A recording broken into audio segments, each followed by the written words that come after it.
Welcome to another bonus edition of Upon Further Review. And in this edition, we're going to be talking about the AFC Conference Championship game between the Indianapolis Colts and the New England Patriots. This is a rematch as these two teams faced off back on November 16th. That was in Week 11 of the regular season. When they faced off the first time, the Patriots blew them out by 22 points. But this conference championship game is going to be going on January 18th at 6:30 p.m. Eastern Time, and that's going to be on your local CBS affiliates. And for those of you that are new to Upon Further Review, what we do here is we have a Madden gameplay, and I go over the numbers and statistics and break it down, give my analysis, my thoughts and opinions. But in the Madden gameplay, what I do is I take the team that I think is going to win the game and I try to play it out and make it happen in the game. So that's what you're watching me play as the New England Patriots. That's the team that I'm taking to win the AFC Conference Championship. This is the Patriots' fourth AFC Conference Championship in a row, and I believe they're going to make it back to the Super Bowl, and they're going to be advancing to go face the Seattle Seahawks. That's who I'm picking over in the NFC. You can check out that Upon Further Review. That's up as well. But for this one right here, we got the Patriots and the Colts, and as I said, they faced off back in Week 11, and that was actually a close game in the first half. In the first quarter of the game, it was 7-3. The Patriots jumped out to a quick lead. That was Jonas Gray. Got the first touchdown of the game. He got another one in the second quarter with less than 4 minutes left before halftime. Then less than a minute left before halftime. The Colts ended up getting the end zone for the first time in that game to bring it to within 4. So at halftime, the first time these two teams faced off, it was 14-10. But then in the second half, the Patriots ran away with it. They outscored the Colts 28-10 in the second half.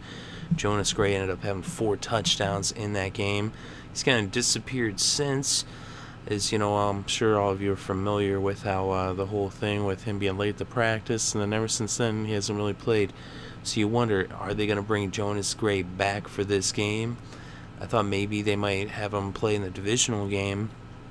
They didn't really run the ball last week, in their game as they advanced to this conference championship. But they, against the Ravens, who used to be in Baltimore, but the Baltimore Ravens, with that good run defense, they didn't bother to really try to run much against them. They didn't have much rushing yards.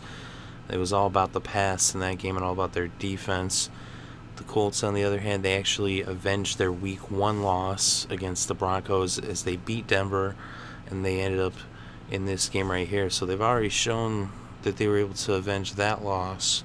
Will they be able to avenge their Week 11 loss against the Patriots? Well, let's actually look at the schedule for both these two teams. So let's start off with the Colts, the road team. They won the AFC South.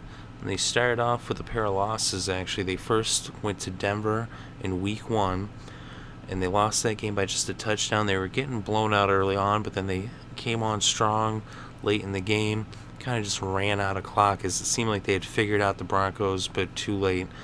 And so they ended up losing that game. And as I had already mentioned, they ended up avenging that loss last week against the Broncos in Mile High. They ended up beating them. They put up the same amount of points. Actually, they put up 24 back in Week 1. They put up 24 last week, but 24 was enough to beat them as their defense was able to shut down Peyton Manning and that Denver offense. Of course, they beat Cincinnati, but back in Week 1 they lost that, and in Week 2 they went to Philadelphia. They actually hosted Philadelphia on Monday Night Football, and they lost that game by just a field goal.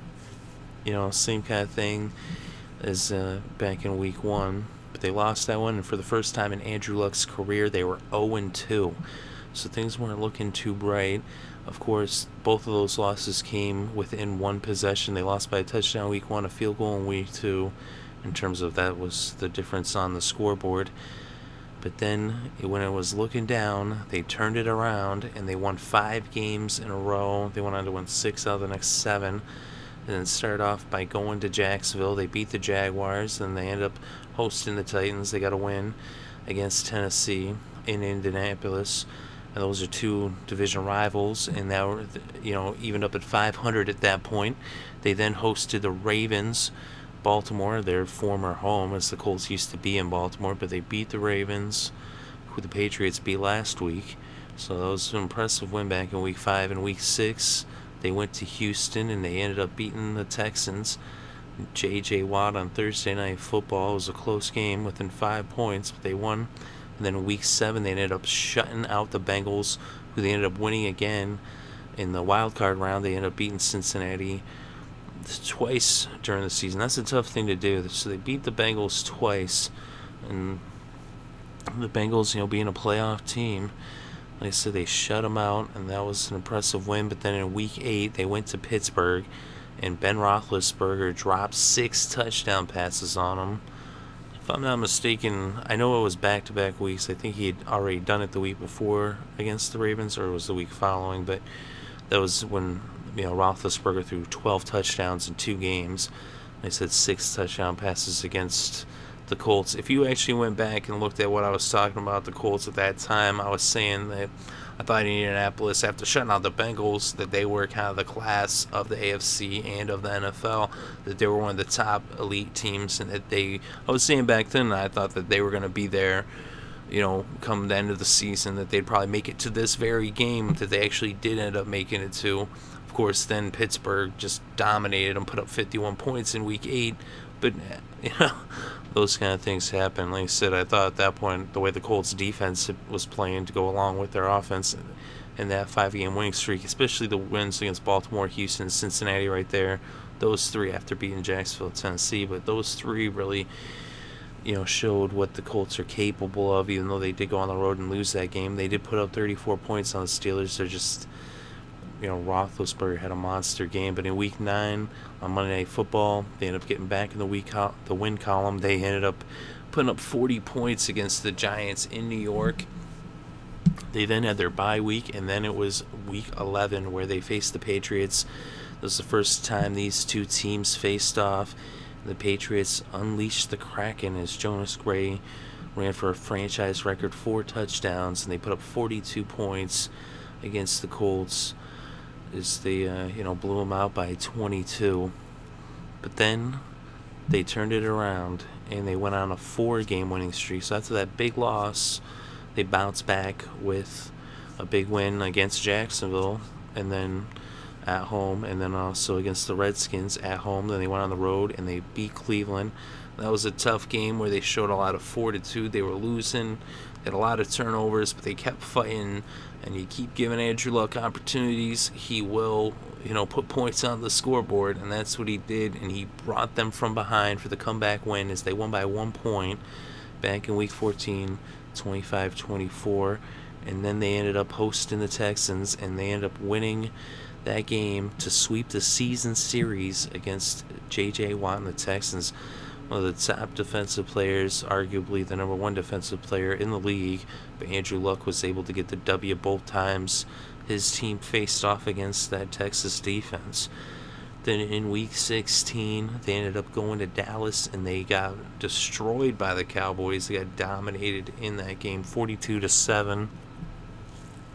Of course, they weren't quite at full strength in that game, and they didn't really have, they ended up taking Luck out of the game. They were losing so bad. They put Hasselbeck in there.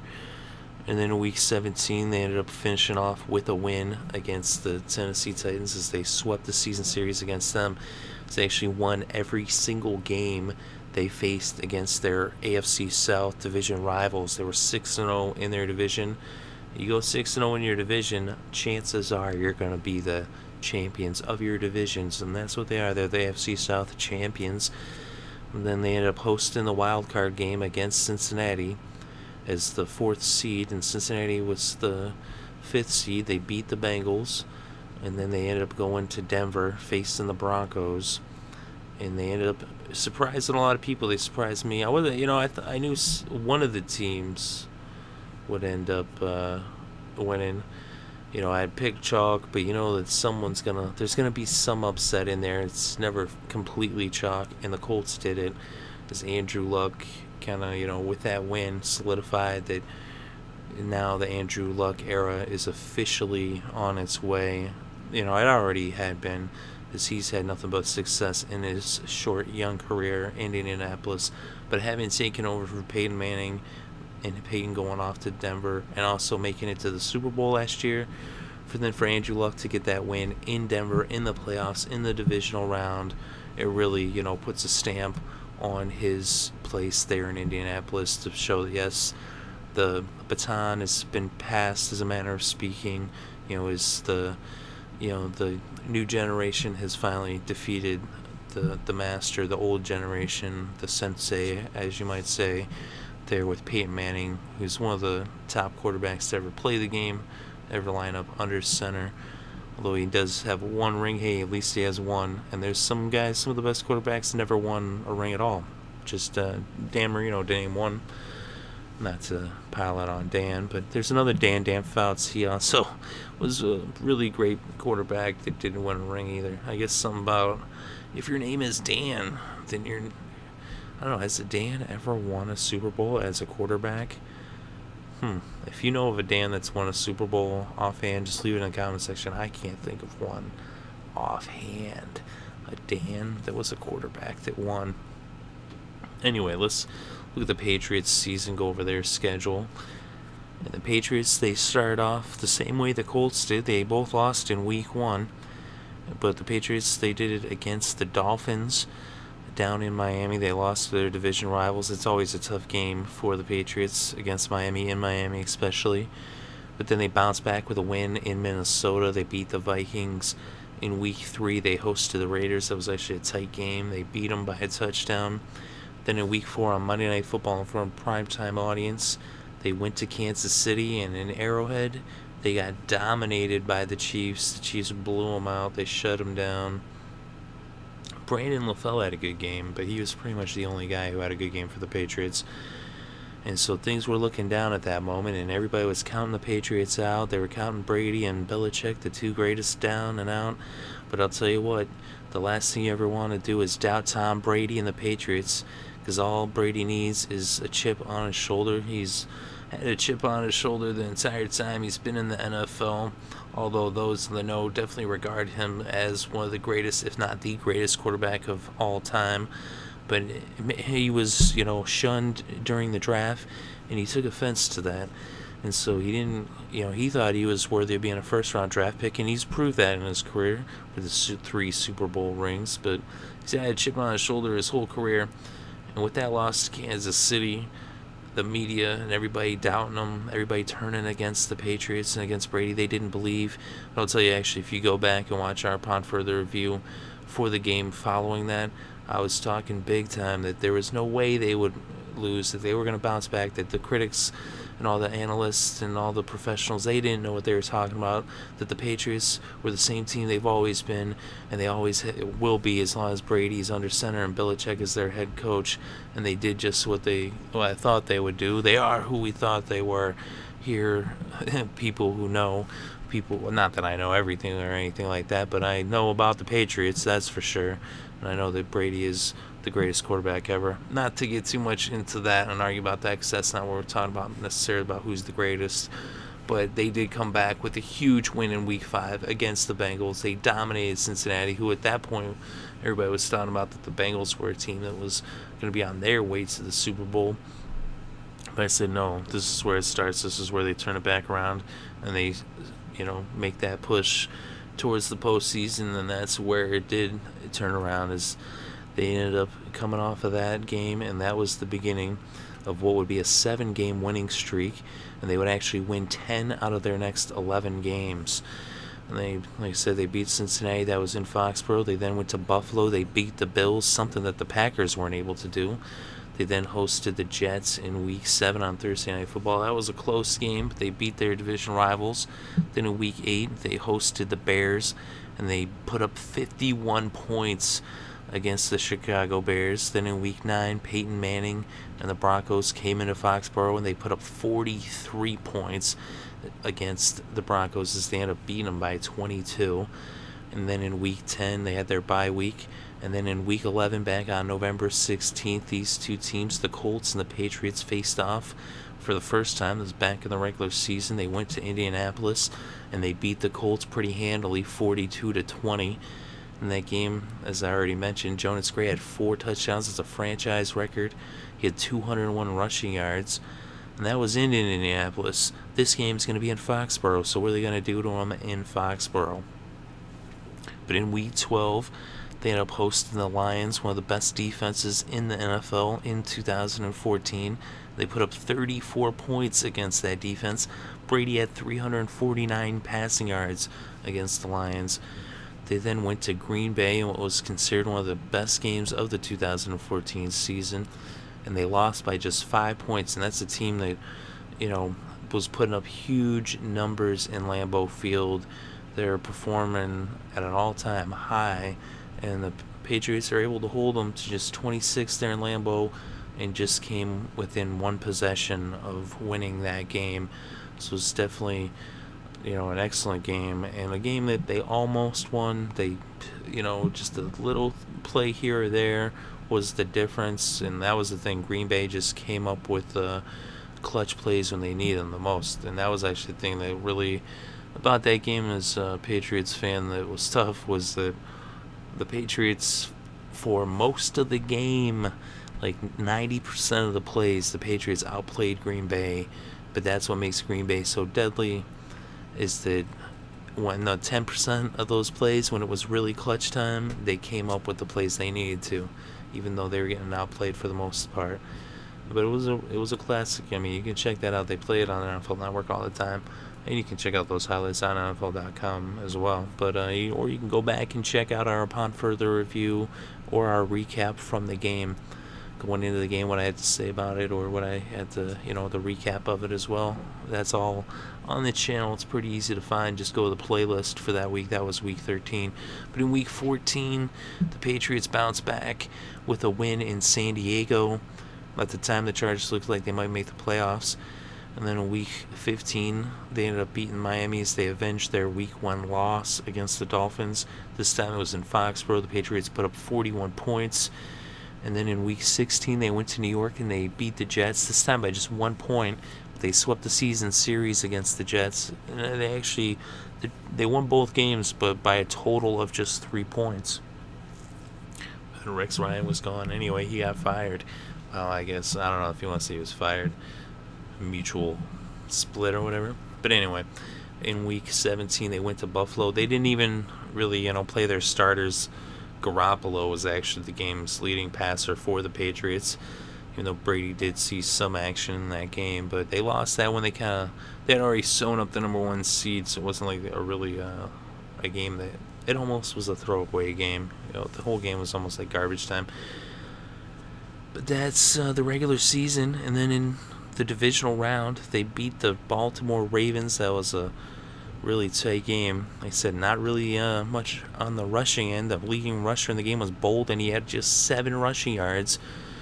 But Tom Brady, the greatest, the GOAT, greatest of all time, he put up 367 passing yards in that game. Gronkowski had 108, and they were able to beat the Ravens, and that was a nail-biter. Of course, in that game, they went down by 14 points twice in the game. They were able to battle back, and they ended up winning by 4.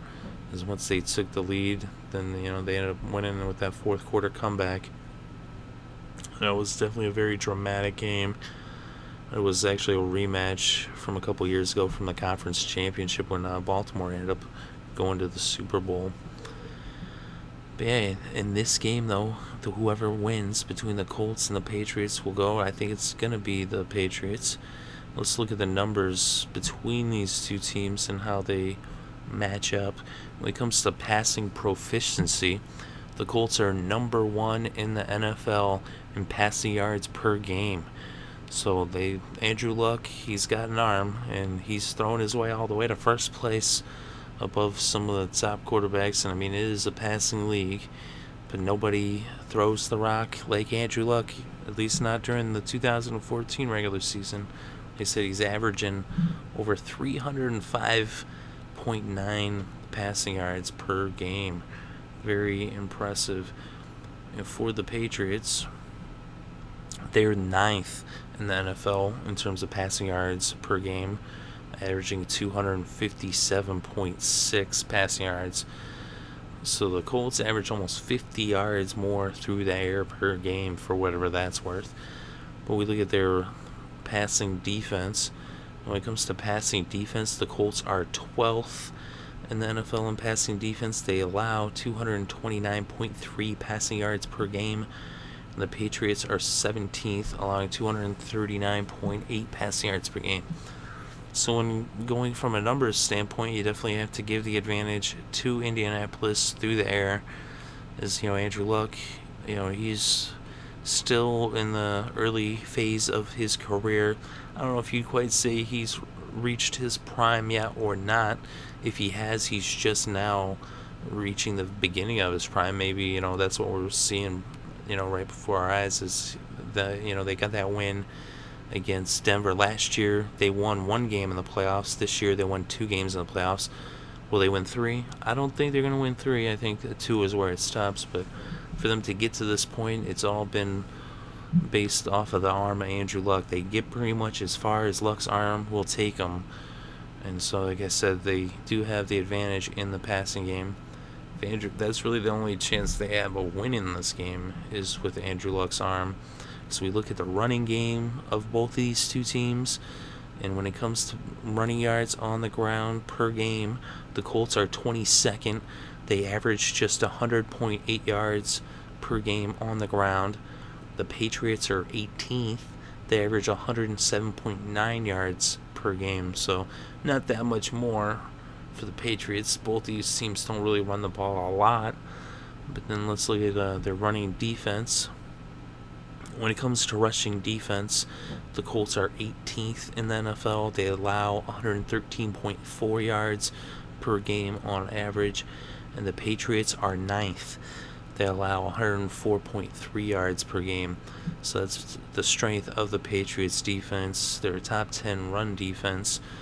And on the ground, you got to give it to the Patriots, statistically speaking. I mean, we saw, as it was, the way they were able to run the ball against the Colts the first time these two teams matched up back in Week 11. Jonas Gray, like I said, the 4 touchdowns, 201 yards. It was a huge game. And as it is anyway, over the course of the season, although the Patriots have had struggles running the ball, they've had some injuries, like Ridley has been injured. And that's even the thing, they picked up like Garrett Blount when the Steelers let him go. And then Jonas Gray kind of came out of seemingly left field, although that's a baseball term. But they've been, kind of having a running back by committee, whoever was back there. They, they have Shane Vereen as well, even though he's more of a kind of Kevin Falk type of back, a guy who catches the ball out of the backfield. And they even actually re-signed Bolden last week, along with Patrick Chung. Of course, he's on the defense, but they re-signed Bolden.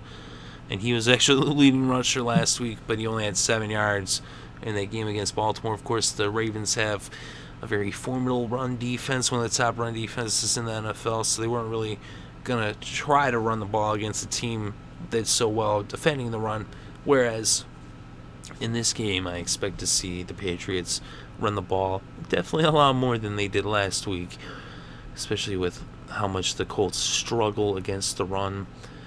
And like I said, the Patriots, when it comes to the running game, you got to give the advantage to them. So in the past, you give the slight advantage to the Colts. On the ground, you give the advantage to the Patriots, although the Patriots can pass the ball too.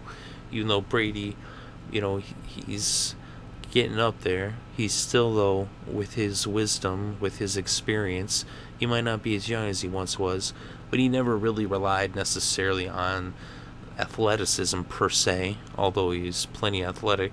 He always relied more on his wits, more on his, his practice, his studying, he's a mental type of quarterback. Brady's not really a physical guy. Andrew Luck, on the other hand, is a much more physical running back. He's the kind of guy who can take off out of the backfield and pick up some yards on the ground. And actually, we're going to go into that in a moment, their stats. But let's just look at the last thing we have here for the numbers, and that's in terms of points allowed and points, scored.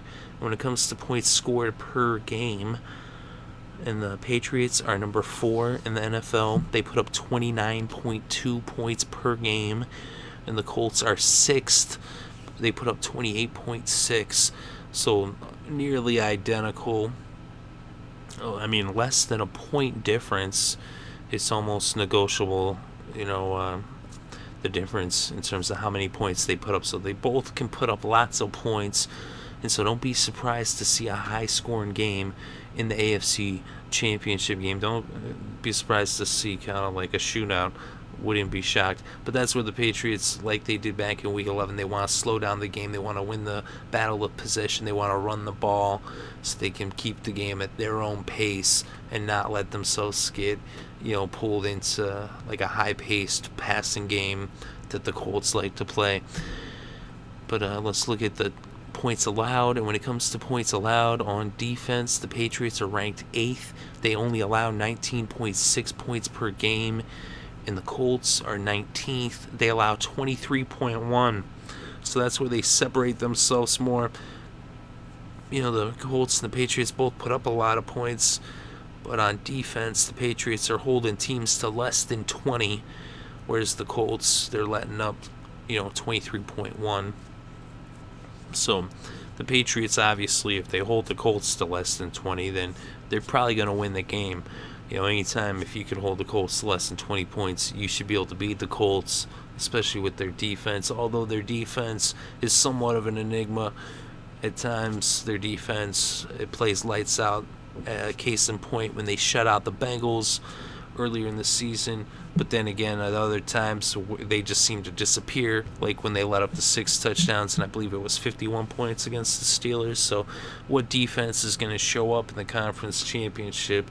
Last week in Denver, it seemed to be the defense that showed up back when they shut out the Bengals, and they beat them a second time in the wild card round. But will that defense show up against New England? They didn't show up in Lucas Oil Stadium the first time these two teams faced off back in Week 11, as they let the Patriots put up 41. But let's look at the stats for these two teams and the numbers that they put up. We'll look at Andrew Luck. He put up 4,761 yards during the 2014 season. He had 40 touchdowns and just 16 interceptions. So Luck putting up big numbers through the air. Of course, he does, though, have a tendency to throw some interceptions. Not so many when you consider how many touchdowns he's throwing, but 16 is still a lot of interceptions. But he can also pick up yards on the ground. He had 273 yards on the ground, and he also had 3 rushing touchdowns. He actually had 2 runs that were 20-plus yards. So, I mean, he can take off and he can pick up, the yards. They're actually, both of those runs were 20-yard runs, because that was his long was 20, and he did it twice. But they don't really run the ball too much. On the season, they only ran the ball 415 times, whereas they passed the ball 661 times.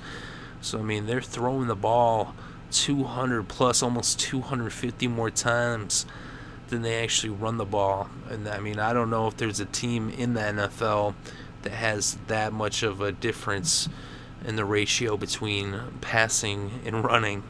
So I mean, they're heavily skewed toward passing, and that actually makes them somewhat predictable.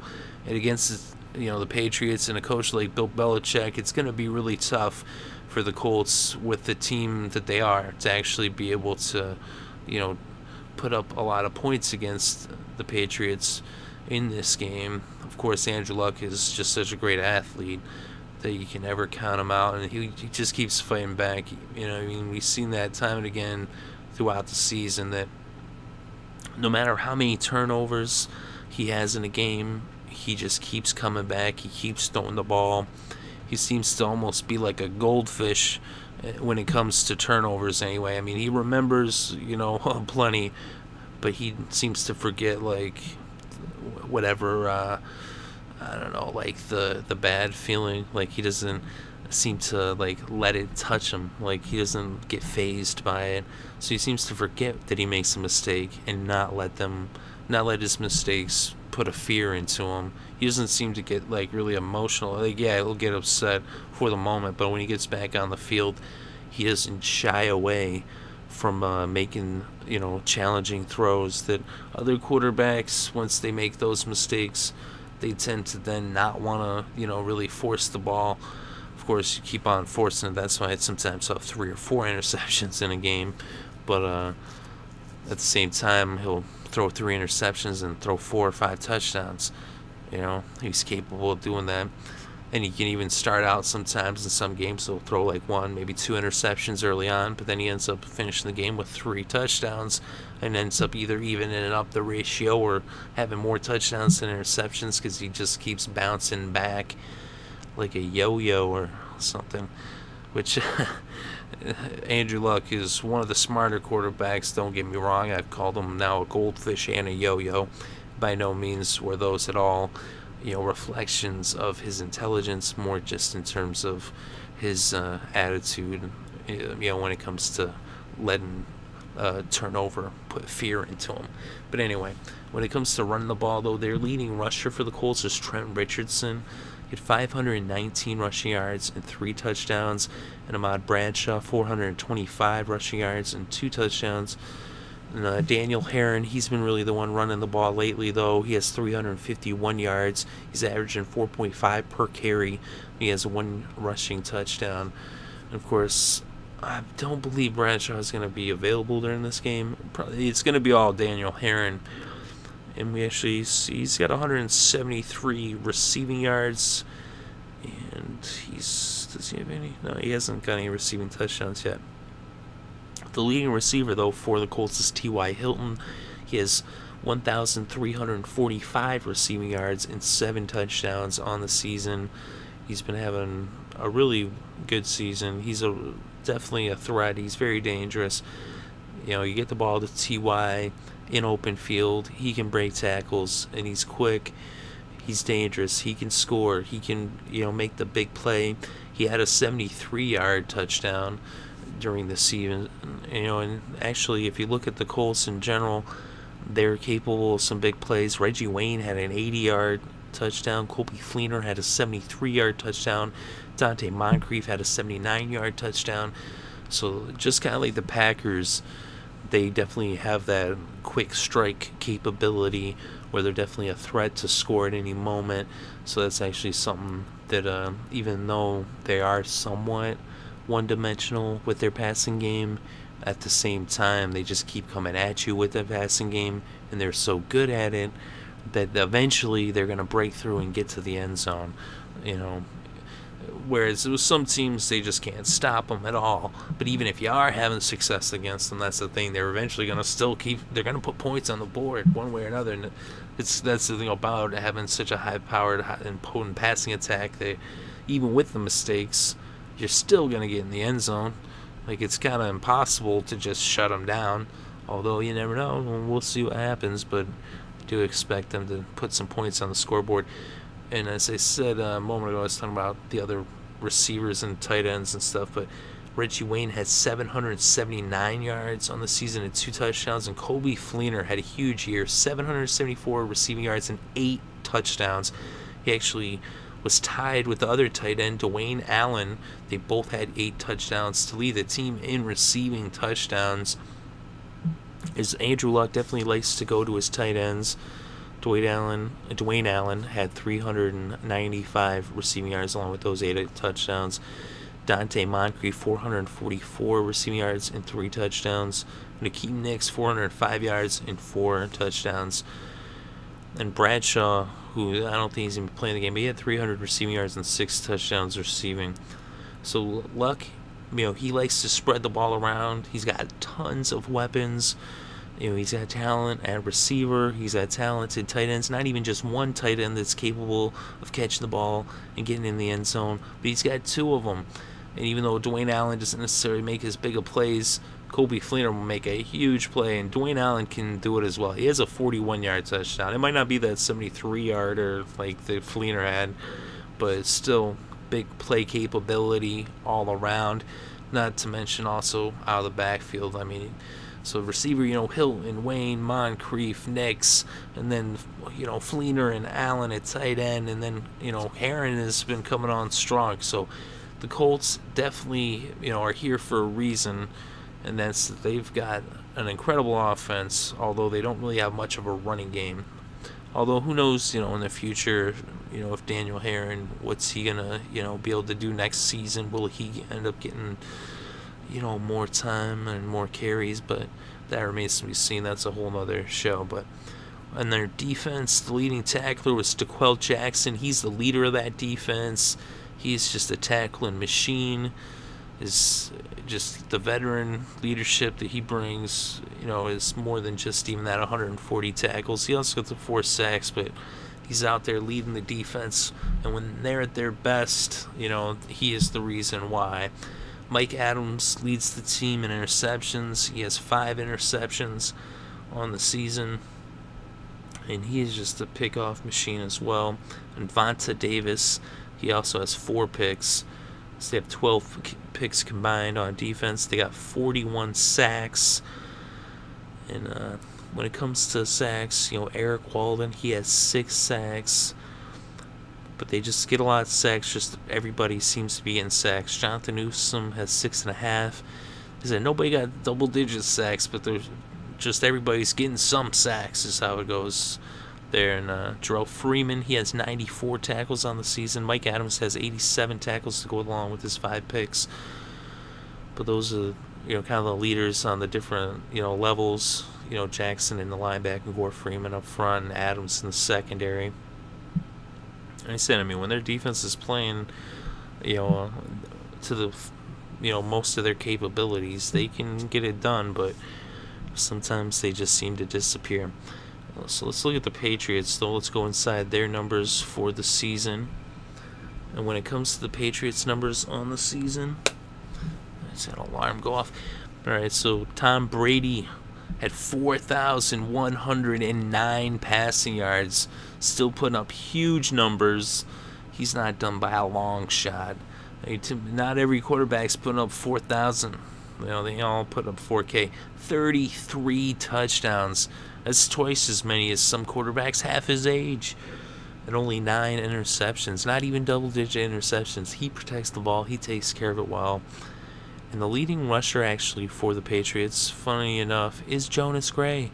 Even though he didn't get a lot of time, but he has 412 yards, 201 of which came against the Colts. He had 5 touchdowns on the season, 4 of which came against the Colts. Will we see Jonas Gray in this game? Will we see number 35 running the ball? Remains to be seen. Will they save him for the Super Bowl? Will we ever see Jonas Gray again? What's going on with Jonas? His name is Jonas. The leading receiver for the Patriots is actually their tight end, Rob Gronkowski, arguably one of the best pound-for-pound players in the game, and that's a lot of pounds. The guy's a freaking behemoth. That guy's unstoppable. The linebackers aren't quick enough to catch him, and the safeties aren't big enough to tackle him. He had 1,124 yards receiving on the season and 12 touchdowns. And that guy right there is, when Rob Gronkowski's on the field, you're going to have a tough time beating the Patriots. Like I said, he's kind of unguardable. If they get down in the red zone, Brady will hook up with Gronkowski, and they'll end up in the end zone. And that'll put 6 points on the board, and Gronkowski's going to add the other. So, that right there is enough. How are you going to beat the Patriots when they got Brady and Gronk on the field? And that's not to mention all the other players that they have as well. Actually, let's look at on the receiving end. Julian Edelman, just shy of 1,000 yards receiving on the season. He had 972 yards receiving, 4 touchdowns. Brandon LaFell, 953 yards receiving and 7 touchdowns. And Shane Vereen, he had 447 yards receiving and 3 receiving touchdowns to go along with his 391 rushing yards. So he had a pretty good season there, Shane Vereen. He's kind of flying under the radar. Like I say, he's kind of like a Kevin Falk style type of runner. The Patriots fans are surely familiar with Kevin Falk. And Garrett Blount, he hasn't been around long, but as he's been in a Patriot uniform this season, he's got 281 rushing yards and 4 touchdowns, averaging 4.7 per carry. So he's back to putting up yards on the ground in a Patriot uniform. He was with the Patriots before. He started off with the Steelers. They let him go, and the Patriots picked him up. They also had Tim Wright. He had 259 yards on the season and 6 touchdowns. He's definitely a threat down in the red zone. I think he only had 26 catches on the year, but 6 of them were touchdowns. And of course, don't forget about Danny Amendola. He had 200 yards on the season, just 1 touchdown. But he's yet another threat that the Patriots have on offense. So, I mean, between Edelman, LaFell, Amendola, receiver, you got Gronk at tight end, plus Tim Wright. Brady's got more than enough weapons to pass the ball to. And then we'll see who's running the ball out of the backfield. Will it be LeGarrette Blount getting the bulk of the carries? Will it be Jonas Gray? Last week they didn't really run the ball much. Of course, against that Ravens defense, I think they were saving their running game for this week. That's the thing about the Patriots that makes them so tough, is they will play to their strengths but also to your weakness, and they'll attack your weakness, and that's how they'll beat you. And so you can't really necessarily, it's tough to game plan against the Patriots because you don't know what are they going to do, because they are a team, they're almost like a chameleon. They adjust to the situation. They evolve, like, depending on what is necessary, what is needed, so they fit the situation, and they're gonna, every game they're coming out with a different type of game plan, and they'll pull out tricks out of their hat as they study the rule book like no one else. As we see in that game against the Ravens didn't know what to do when they had Shane Vereen, as an ineligible player lined up on the line but flanked out, and then they had Humano Anui on the line as an eligible receiver. Stuff like that.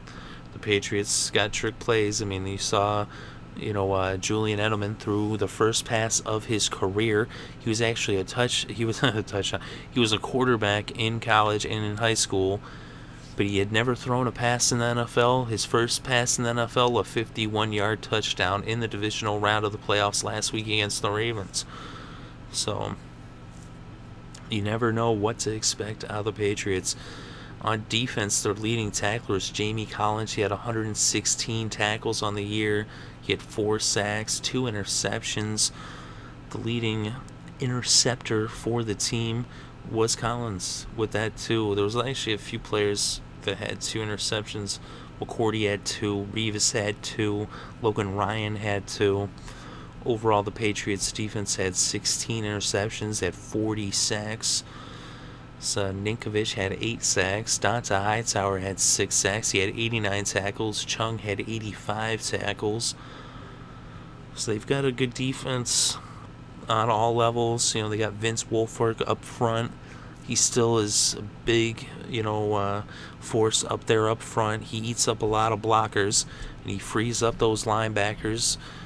They're coming in off the blitz. He also makes it to where they can get a good pass rush when they just have 4 guys coming after the quarterback.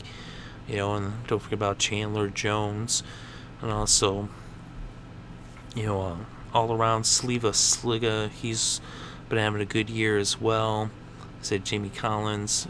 In the secondary, McCourty, and of course Revis has been shutting it down. I said they also, Chandler Jones, and they also have Chris Jones has been playing really well too. Akeem Ayers has been stepping up, playing some really good football. As the Patriots have been, playing excellent defense. Any team that Bill Belichick has out there is going to be well coached and is going to know how to play defense. Patriots over the years have kind of seemed to have somewhat of a philosophy of like a bend but don't break, where they don't necessarily, they'll let up some yards, but they won't let up a lot of points. They'll hold teams to field goals. So you might see Andrew Luck put up a lot of yards, but they'll get the turnovers, and they'll also hold them to field goals. So expect to see Vinatieri, the expatriate, as he's making his return to Foxborough. Funny, right, that we hadn't talked about Vinatieri to this point, but yes, there will be a Vinatieri sighting in Foxborough as he's going to be there. And his leg is actually what got us those 3 rings, right? And along with Brady's arm and Belichick's, coaching, along with many other players. It's not to, downplay anybody else, but the Patriots haven't won since Vinatieri was on the team. But that should change this season. That's the way it's looking. We'll see what happens. But the Patriots got a pretty good kicker since Vinatieri. Gostkowski has been doing an excellent job. And it'll be interesting to see. Maybe it ends up being Gostkowski's leg that wins this game for the Pats. But actually, overall, I think the Patriots should win this game. You know, they dominated the Colts the first time these two teams faced off. I think it'll be a closer game this time around. But in the end, I think the Patriots will win it. I think they will force turnovers against Andrew Luck. You know, it should be kind of a high-scoring game. I expect to see both these teams put up at least 20 points or more. It could get into the 30s like last week with the Patriots and the Ravens. I would not be surprised to see that. Although these defenses are capable of, you know, doing something too. But like I said, these offenses put up a lot of points, so expect to see a high-scoring game. But in the end, I think the Patriots will win it. And maybe by double digits, but I wouldn't be surprised if it ends up being by just by one score. You know, and in the end, if it ends up being the Patriots defense that ends up coming up with a big turnover as Andrew Luck is marching down the field late. Similar to what I think might happen also in the NFC Championship. We'll see. Let me know what you think. Leave your thoughts and opinions in the comments section below. Definitely interested to read those. I'll do my best to respond. You know, let me know, do you think the Patriots win? Do you think the Colts win? How and why? Do you agree with me? Let me know what you think. And if you enjoyed the video, go ahead and hit the like button. And if you want more content such as this, go ahead and subscribe, as we're bringing you upon further review for every game throughout, well, every week of the regular season and every game of the playoffs. So make sure to check that out. We also cover other sports as well. The season is dwindling down as we've just got 4 teams left, and we're going to be covering these championship games and also the Pro Bowl and the Super Bowl, but we also cover other sports too, so make sure to keep an eye out for that, as baseball is right around the corner. Basketball and hockey are in full swing. Before you know it, we'll be having the basketball All-Stars coming up in February, so is the hockey, and before you know it, those two sports are going to be in the playoffs. So before you know it, it'll be opening day. Spring training's not far away. But thank you very much for watching and for listening. It is greatly appreciated. I hope you're having a good day and have a great weekend, and enjoy all the sports.